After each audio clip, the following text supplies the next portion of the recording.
Good afternoon, everyone. Our apologies for the delay. Welcome to today's update on COVID-19 in Alberta. With us, as always, is Dr. Dina Hinshaw, Chief Medical Officer of Health for the province. Dr. Hinshaw will provide a brief update, and then we will open the floor to questions. Thank you, Tom, and good afternoon, everyone. I echo Tom's apologies for the delay in providing today's update. We have encountered a technical issue in the reporting system, so unfortunately I will not be able to provide detailed case numbers today.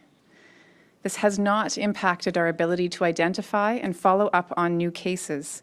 It has only impacted our reporting system with our dashboard. The team is working hard to address the issue as we speak.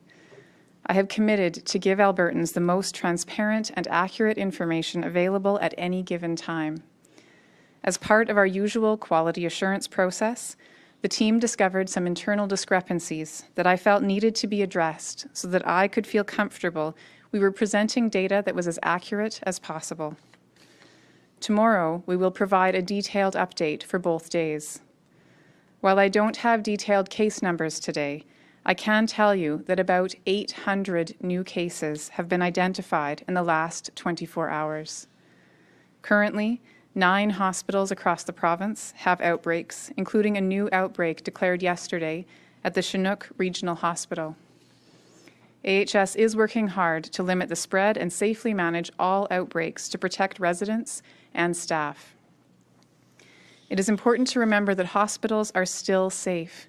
If you need urgent care, do not hesitate to seek it. That said, I am very concerned about the level of hospitalizations for COVID in Edmonton and Calgary. We must protect our health system by reducing community transmission. The fact that we are now reporting 800 new cases is extremely concerning. It is most concerning because it means that the measures that we introduced 10 days ago, which may have helped cases plateau over the last few days, are not having enough of an effect. It means that in about 7 to 10 days from now, our hospital numbers will rise further, which means that care for Albertans with other issues besides COVID will be impacted. One significant concern I have is around the high proportion of active cases being identified who attended work or social events while symptomatic. I do have numbers for current cases up to yesterday, and they are concerning. In Edmonton, 9% of active cases worked while they had symptoms. A further 8% visited retail or service businesses, and 8% attended a social gathering. The data is similar for Calgary, where 11% worked while symptomatic and 9% traveled. Further, 7% attended a social gathering.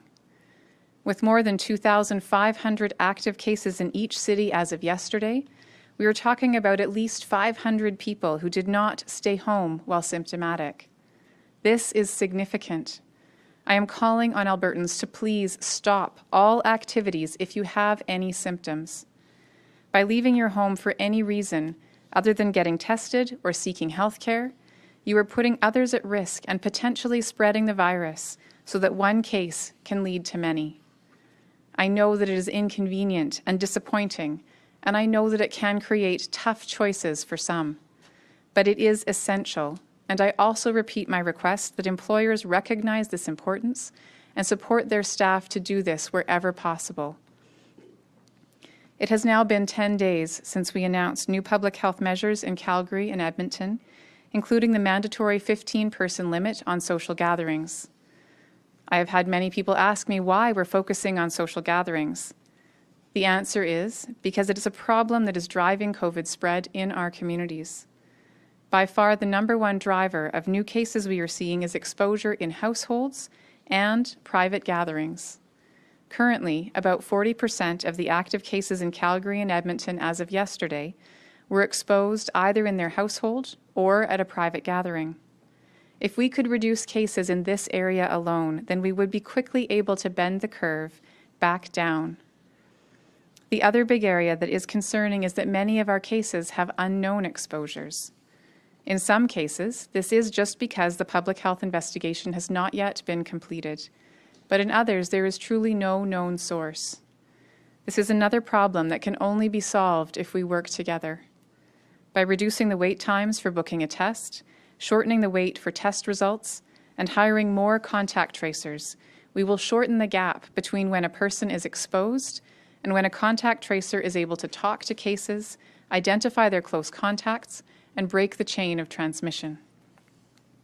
The shorter this gap is, the easier it becomes to identify exposure sources and reduce the spread of COVID. Unfortunately, as cases have risen rapidly, we are experiencing challenges in our contact tracing teams. AHS does not currently have the capacity to call every contact of every case in a timely way. Effective today, as an interim measure until more contact tracers can be hired and trained, AHS will be focusing their contact tracing on high priority settings only. Every confirmed case will still get a phone call from AHS to identify whether or not they have a link to a high priority setting like a continuing care facility, a healthcare setting, or a school. If a case attended a group event like a wedding, a party, or a group fitness class while infectious, or if this could have been the source of their infection, the organizer of these events will still be contacted to ensure attendees are notified. But if cases are not linked to a high priority setting, the case will be provided with information and asked to notify their own contacts of exposures and the need for them to self-isolate and get tested. Resources and information will be made available to these individuals to help them do this. I ask anyone who is notified that they are a close contact, whether by AHS or directly by someone you know, please be compassionate. You are being notified for your own protection and the protection of those around you. Please self-isolate immediately and get tested if you are identified as a close contact. I have said there is no single right way to navigate this pandemic. This remains true, and we must be mindful of protecting each other from the impacts of COVID and the impacts of restrictions. At the same time, I have said that this is a critical juncture. We need to change the trend in this province. While Calgary and Edmonton have the highest active case numbers, we have seen a concerning rise in numbers outside these two cities as well. We now have 46 municipalities on watch, with more than 50 active cases per 100,000. And even more concerningly, 29 of these have more than 100 active cases per 100,000. Our numbers today show a large increase, not the plateau we had seen for the past few days. We should be starting to see the impact of the measures we put in place last week. And as I said on Tuesday, a plateau is not enough. An increase is even more concerning. Our health system cannot care for the increasing volume of COVID cases without stopping other services, which is happening now. Unless our numbers decline dramatically in the next few days, we will have to consider additional measures to bring COVID numbers down in order to protect our health system. We also need to protect those most at risk for severe outcomes. This week, I communicated with continuing care operators in Edmonton and Calgary, recommending that they consider limiting visitors to only the essential designated family or support people and others in extenuating circumstances, while the transmission rates are high in these cities. In the rest of the province, I have advised operators to consider the transmission in the area where visitors are coming from and ensure that all necessary precautions are in place to limit the spread of COVID-19. We are looking closely at all the areas where spread is occurring in Alberta, and we are looking at measures to help slow transmission. In the meantime, I want to stress that social gatherings, while a key part of human connection and a source of joy in our lives, are a problem when it comes to COVID. It will never be possible or appropriate to regulate every facet of people's lives. What we need is Albertans to work with us, to take actions in their own lives to make a difference. Until we start to see case growth diminish, we need all Albertans to think carefully about any social or family gatherings that they attend or host. Postpone events if you can. If you can't, please keep them as small as possible and as safe as possible. Safe gatherings means if you are sick, stay home or cancel the event if you are hosting. It also means staying seated and distanced, wearing masks, meeting outdoors if possible, and avoiding sharing food or serving utensils. If it is possible to meet people outside your cohorts virtually or over the phone, please consider this whenever feasible. I know it is frustrating, but with COVID-19, our actions do not show immediate results. This weekend, if we don't have a birthday party, if we stay home from a family dinner because we're not feeling well, if we wear a mask to the grocery store, we will not yet see the results in Monday's numbers. But if we lead by example and follow all public health measures to the best of our ability and respectfully help others who do not understand the measures or their importance, we can see results in the next 2 weeks. I believe in Albertans and our ability to come together. We are looking closely at what steps we need to recommend to government to protect the health of Albertans. But we need your help as well. Please be wise, be vigilant, and keep your social gatherings as small and safe as possible. Thank you, and I'm happy to answer any questions you may have. All right, we'll go to the phone now. Operator, could you put through the first caller, please? Thank you. Yes, the first question is from Don Braid, Calgary Herald. Dr. Hinshaw, an alarming number for sure. Do you have any evidence that Halloween was any part of this? It's been, 5 days? It's possible some of this may have started.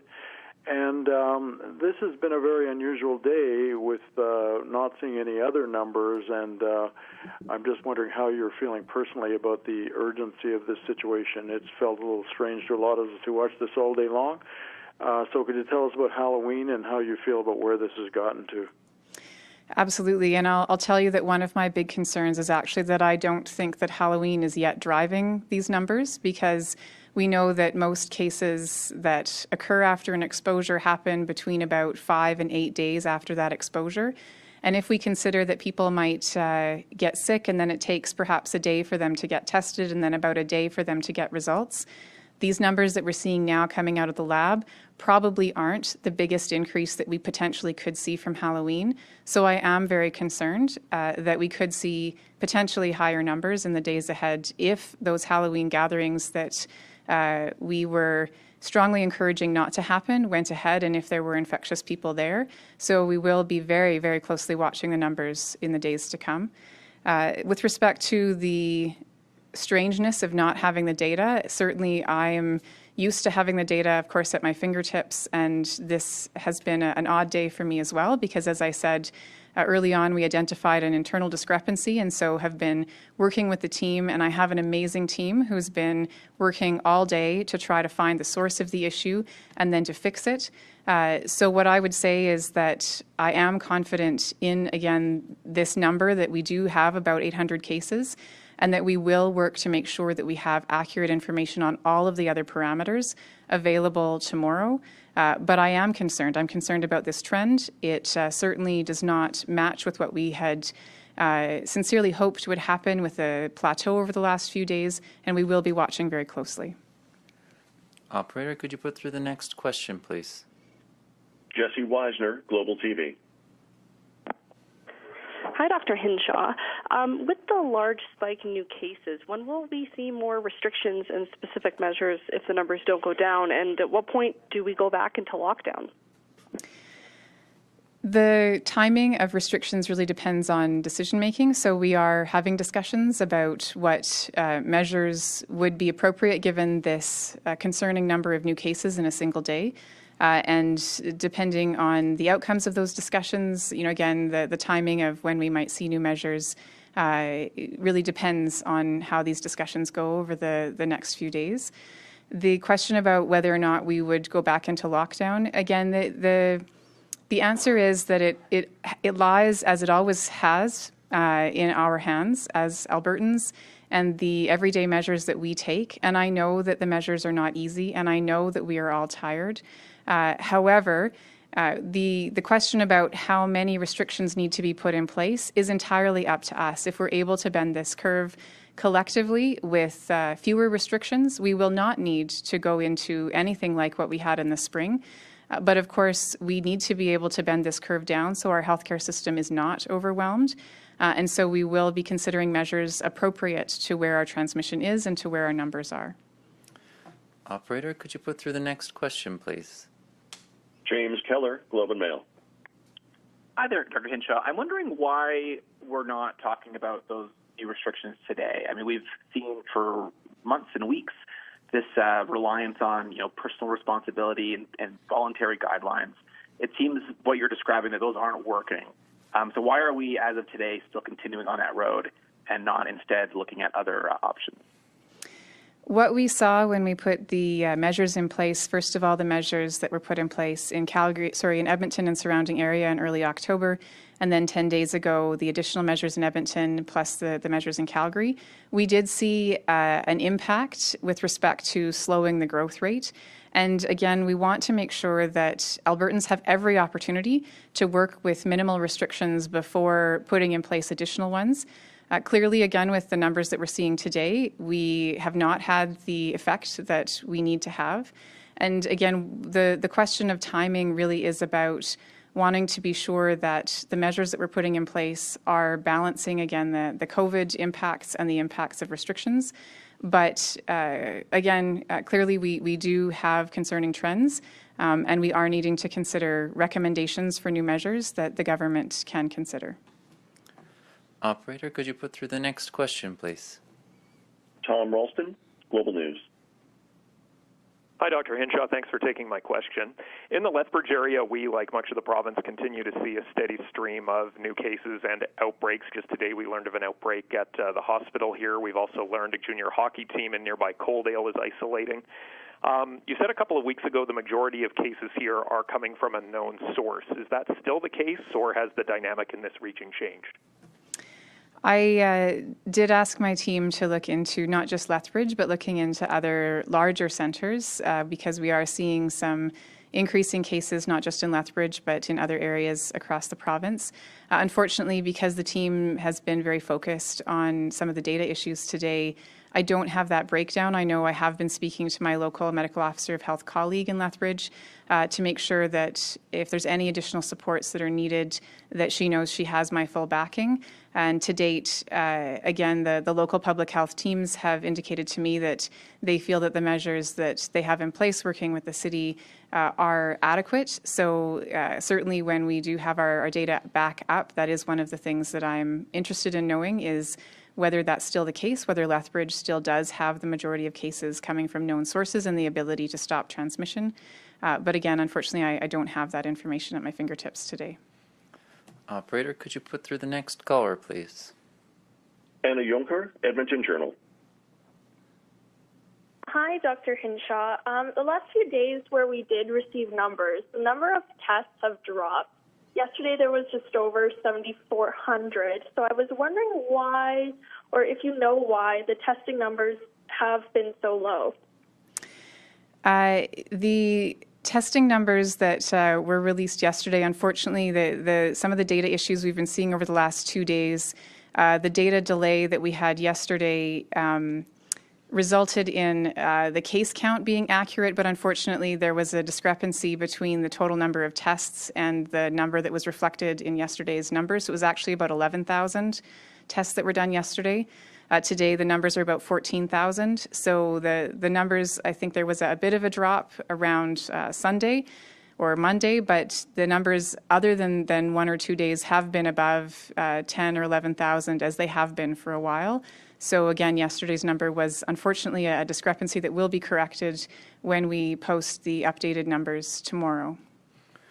Operator, could you put through the next caller, please? Jason Herring, Post Media.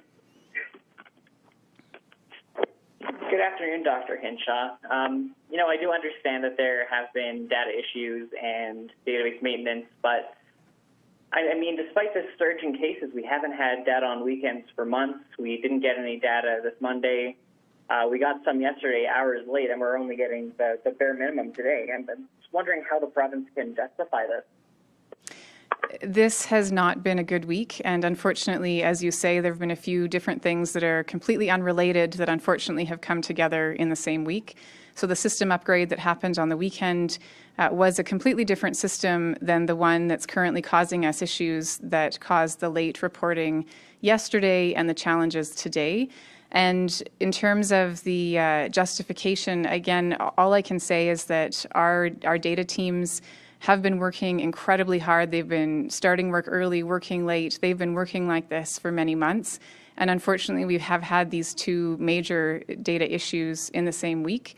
And all I can say is that the reason that we are not releasing numbers that we're not confident in is because we want to make sure that Albertans have the benefit of as accurate information as we have.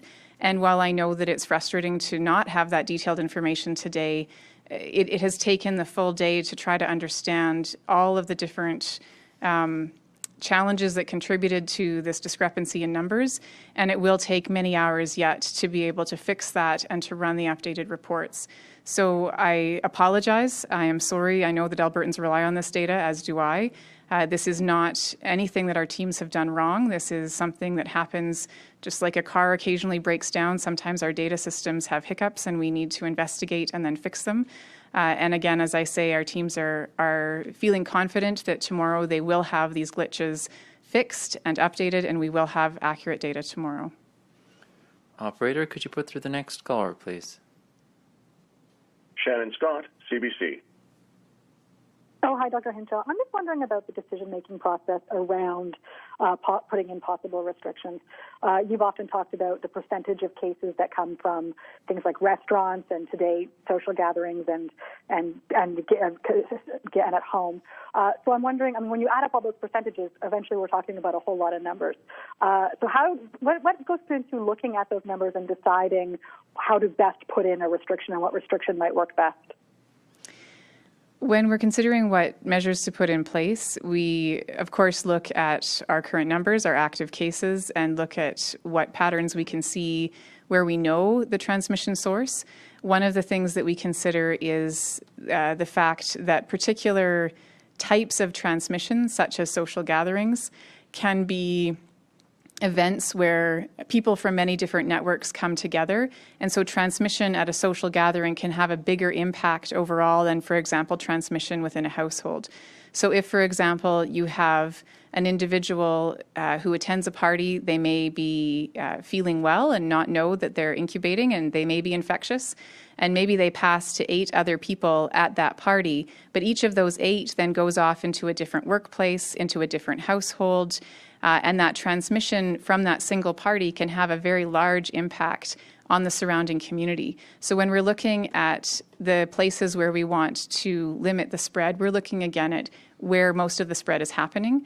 We're looking at where we know restrictions are effective. And again, we know that reducing gathering sizes is something that can have a significant impact. When we're looking at other places where transmission happens, we're looking whether or not there are measures that can be put in place to mitigate that. So again, as I've mentioned, there's less than 1% of our active cases that have a link to a restaurant, and we know that many restaurants have put many mitigation factors in place to prevent transmission in those locations. And again, trying to figure out where do those measures for public health reasons, where are they going to have the most impact? And that's how we prioritize which measures we bring forward. Operator, could you put through the next caller, please? Ellis McQuaig, Chat News Today. Hi, Dr. Hinshaw. My question is along the same lines of what you've been addressing so far. I mean, we had an event here in Medicine Hat over last weekend that resulted in multiple people being put in quarantine, getting tested. Yet AHS isn't even confirming this event occurred. I guess our question is how is the public interest served in those situations if these social gatherings that potentially have such a wide impact aren't being confirmed by AHS? I don't have the details of the specific event that you're referencing, but our current policy that we've worked on with Alberta Health Services is if there is an exposure at a particular event, so a party or a social event, AHS works with the organizer to make sure that everyone who was present is notified. I will note that because of the significantly increased volume of cases, new cases over the past week to 10 days, that Alberta Health Services has been unfortunately experiencing delays in their ability to have contact tracers reach out to individuals. So whether or not that may be a factor in the case that you're referencing, I don't know.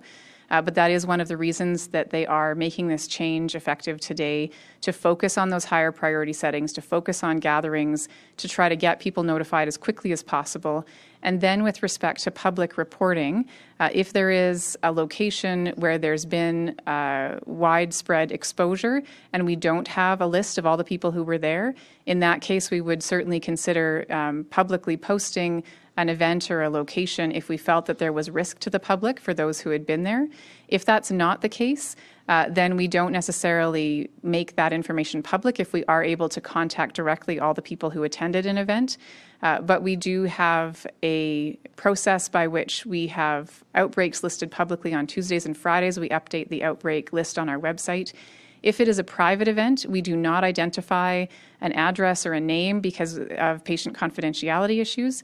However, we do indicate private gatherings just so people can understand where our outbreaks are coming from if they reach a certain level of cases. So again, you have to have, with respect to outbreaks, usually it's about 10 cases, private gatherings. I'm not sure what the number is right now. We've been working to make sure that we are disclosing these events appropriately, but that we're not inappropriately discouraging people from coming forward and getting tested if they feel they're going to be shamed by being posted publicly. So that's a balance that we're striving to keep.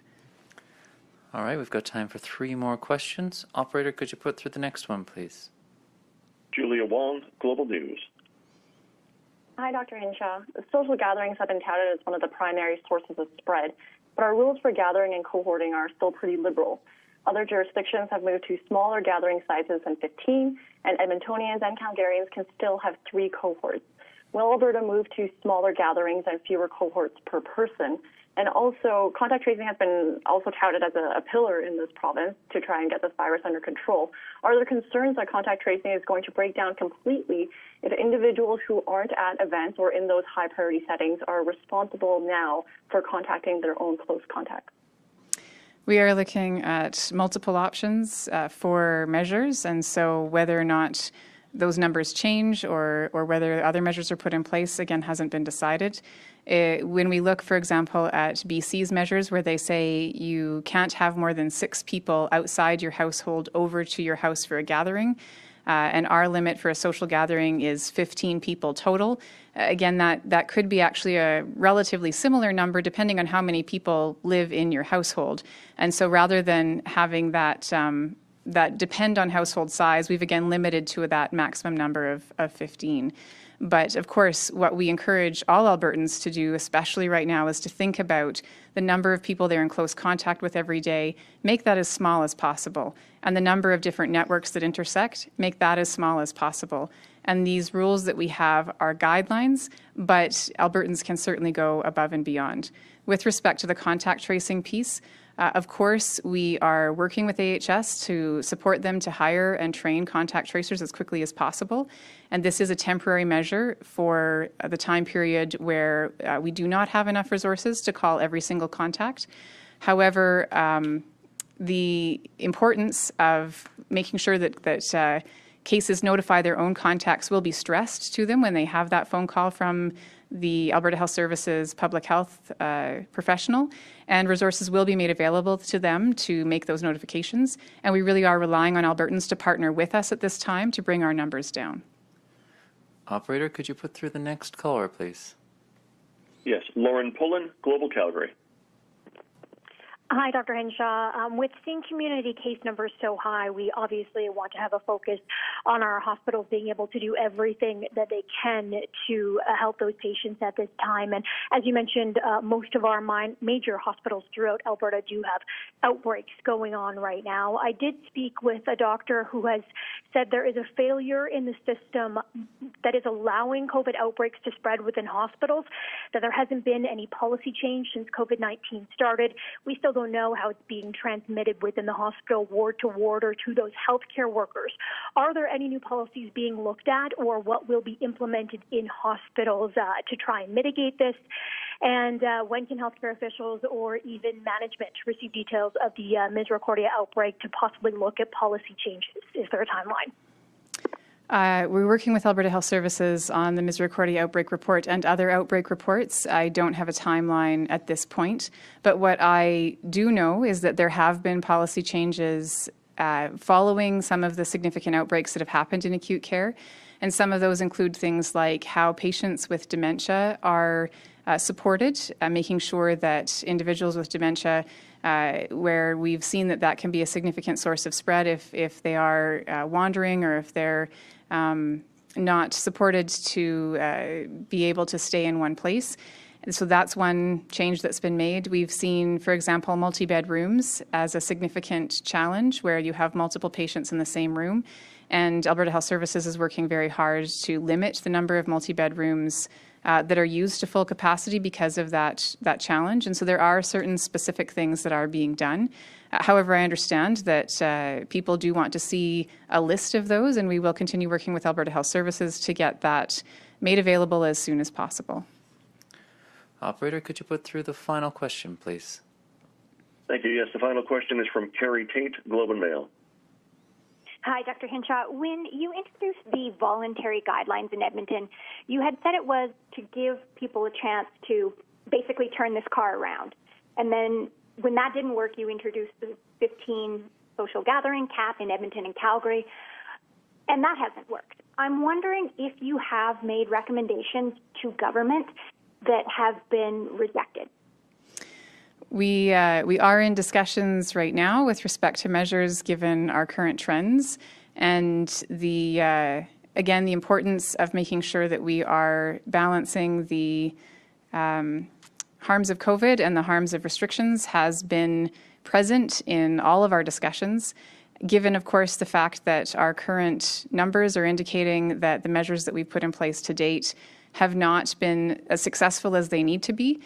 We are having additional discussions about what other measures we need to be looking at. Thank you all for joining us. As Dr. Hinshaw mentioned, tomorrow we will provide detailed update online of today's case data as well as tomorrow's. Have a good night.